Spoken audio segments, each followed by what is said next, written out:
Hello everyone and welcome to our ES6 intro course. This is Explore Differences Between the var and let keywords. It says one of the biggest problems with declaring variables with the var keyword is that you can overwrite variable declarations without an error. Here's an example of that. We have var camper is assigned James, and down here var camper is assigned David. When we log that camper variable, it would log David since it overrode James. As you can see in the code above, the camper variable is originally declared as James and then overridden to be David.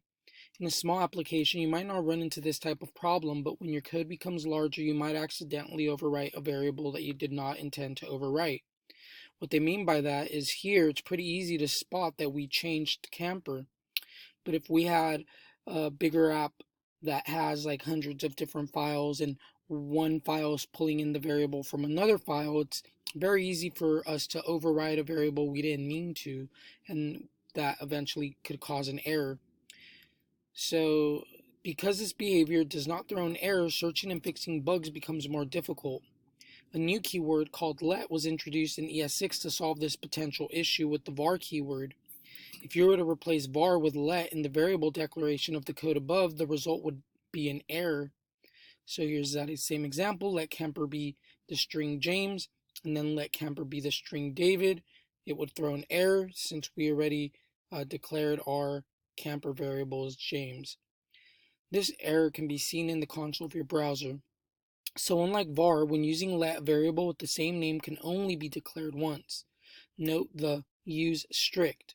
This enables strict mode, which catches common coding mistakes and unsafe actions.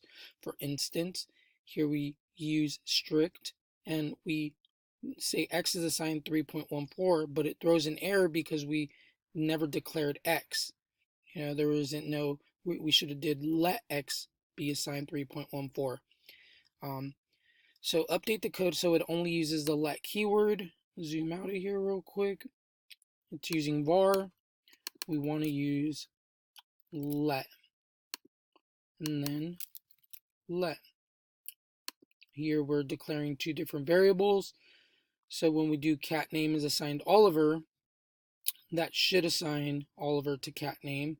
And then quote is assigned cat name plus says meow. That would assign to quote Oliver says meow. So that should be it for this one. Let's run test. And we did pass. So the important thing here is that we updated from using the var keyword to using the let keyword, which if we try to assign cat name something else, it would throw an error. So as long as you guys are understanding that, you guys are getting this lesson, and I'll see you in the next one.